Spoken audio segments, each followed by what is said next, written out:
Um assunto bastante comentado atualmente quando se fala de autismo são as dietas alimentares específicas para o transtorno.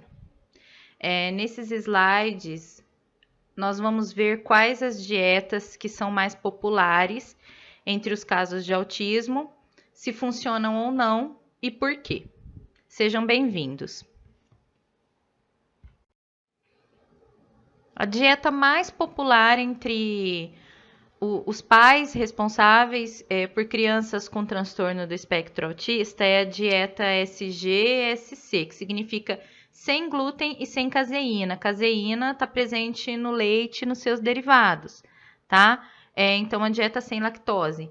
E ela é conhecida no mundo todo e ela tem resultados positivos, tá? Mas é importante ser dita duas coisas. A primeira é que ela só vai funcionar para quem tem sensibilidade a esses alimentos. Se a pessoa não tem, se o autista não tem essa sensibilidade, o comportamento dele e não vai mudar em nada. Ele não vai evoluir, não vai regredir, tá? Vai ser indiferente essa dieta para ele. Geralmente, a segunda coisa é que os resultados positivos eles vão aparecer só depois, vão começar a aparecer depois de 2 ou 3 meses, tá? E são muitas coisas que precisam ser cortadas: pães, tortas, salgados, bolos, macarrão, lasanha, pizza, massas em geral, germes, sêmola de trigo, ketchup, maionese, molho shoyu, cereais em geral, leites e derivados, industrializados que contenham leite, como biscoitos e bolachas, embutidos em geral. Os pais têm que ficar muito atentos aos rótulos dos alimentos. Muitos trazem a denominação sem glúten ou com glúten, mas quando não há isso, é preciso ver os ingredientes, a composição daquele alimento que está no rótulo. Às vezes o alimento não aparenta ter leite e tem, tá? Então, assim, é uma dieta bem restrita. Mas se a criança apresentar sensibilidade a isso, com certeza ela vai ter uma melhora na sua qualidade de vida, uma melhora bastante intensa, tá? Para quem funcionou, funcionou bem. Teve um resultado bastante positivo.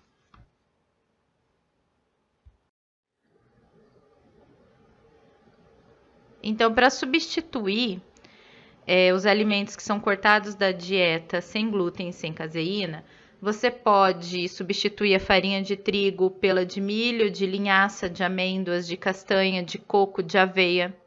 O leite pode ser substituído por leite de soja, de amêndoas ou de coco, tá? Essa restrição, ela é indicada para quem tem a sensibilidade não celíaca ao glúten, tá?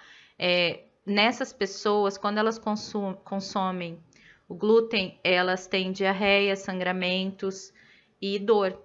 A caseína, a mesma coisa, ela causa um desconforto muito grande em quem tem intolerância.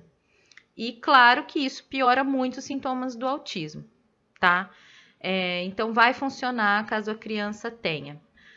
Não há ainda um estudo conclusivo a respeito da incidência da intolerância à lactose e ao glúten nos autistas, mas há bastante casos de autistas com esse tipo de intolerância. Resta saber se é só nos autistas ou se a maioria das pessoas realmente tem esse tipo de intolerância. Os estudos ainda estão sendo desenvolvidos.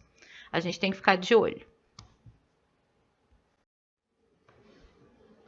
A dieta Feingold, ela foi elaborada pelo pediatra e alergologista Benjamin Feingold na década de 70.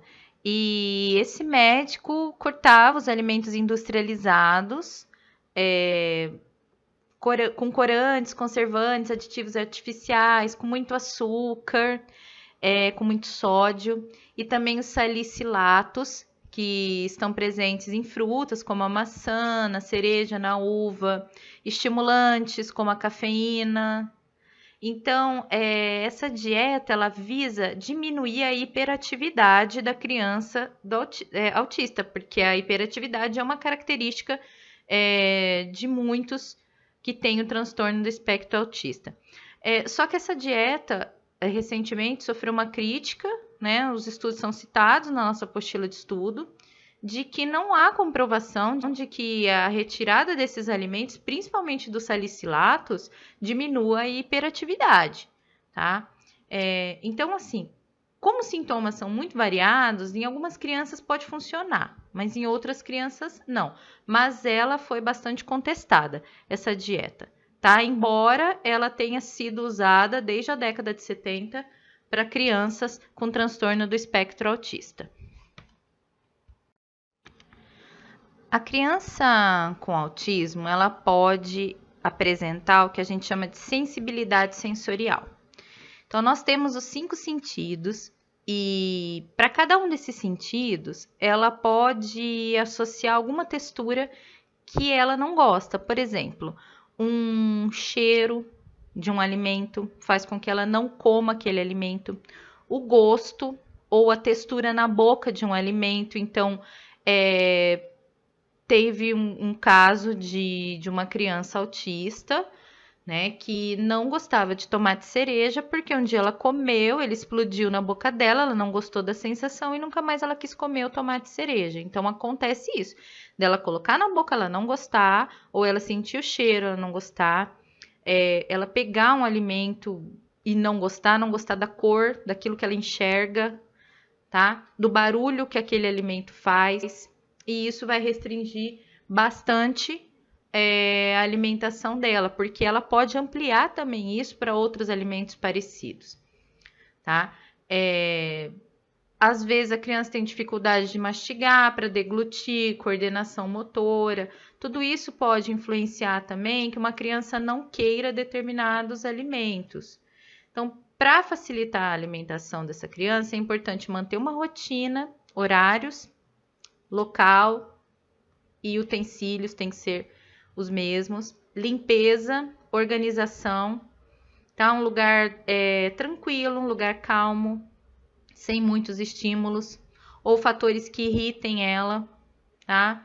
As refeições devem ser agradáveis, deve ser um momento calmo, em família, não pode ser um momento estressante, sem sons e ruídos altos. E quem está comendo junto com a criança pode incentivar a criança a comer aquele alimento. Os alimentos diferentes têm que ser inseridos aos poucos, acompanhados dos alimentos que ela gosta, tá? Mas caso ela sinta uma repulsa por um alimento e não queira realmente comer aquilo, é importante não forçar, tá? Porque isso pode causar um trauma na criança e ela não conseguir nunca mais ter contato com esse alimento. Bom, esse programa de restauração gastrointestinal é uma intervenção alimentar bastante atual e é chamada de dieta 5Rs, porque ela vai remover, recolocar, reinocular, reparar e aliviar. Através de um programa de restauração do estômago e do intestino, uma dieta americana, né? E primeiro ela remove muitos alimentos que causam irritação, que causam toxicidade ao intestino e ao estômago. Bactérias, fungos, parasitas, alimentos alergênicos. Então vai sair açúcar, embutido, alimento industrializado, tudo isso em fases. Tá? Tem o nutrólogo ou nutricionista que vai escolher qual alimento vai sair primeiro, em qual fase, e dura um certo tempo isso, vai depender da adaptação do indivíduo. Terminada essa fase de remoção, vem a fase de recolocação, em que se reequilibra a digestão através de chás de ervas, aí o foco é o estômago, né? Depois, reinocular, que é inserir os probióticos para restaurar a flora intestinal. Reparar, inserir vitaminas, minerais e outros nutrientes importantes para um sangue mais puro e mais nutrido. E, por fim, vai aliviar, que é inserir fitoterápicos como lavanda, hortelã, camomila para acalmar o sistema gastrointestinal. Tem sido eficaz com autistas e tem melhorado as condições de alimentação desses indivíduos e também acalmado, feito com que se durma melhor, que durante o dia a ansiedade diminui, a agressividade diminui um pouco, eles não ficam tão irritados, pelo menos é um motivo a menos de irritação, que seria uma dor de estômago, uma dor de barriga ou algo relacionado.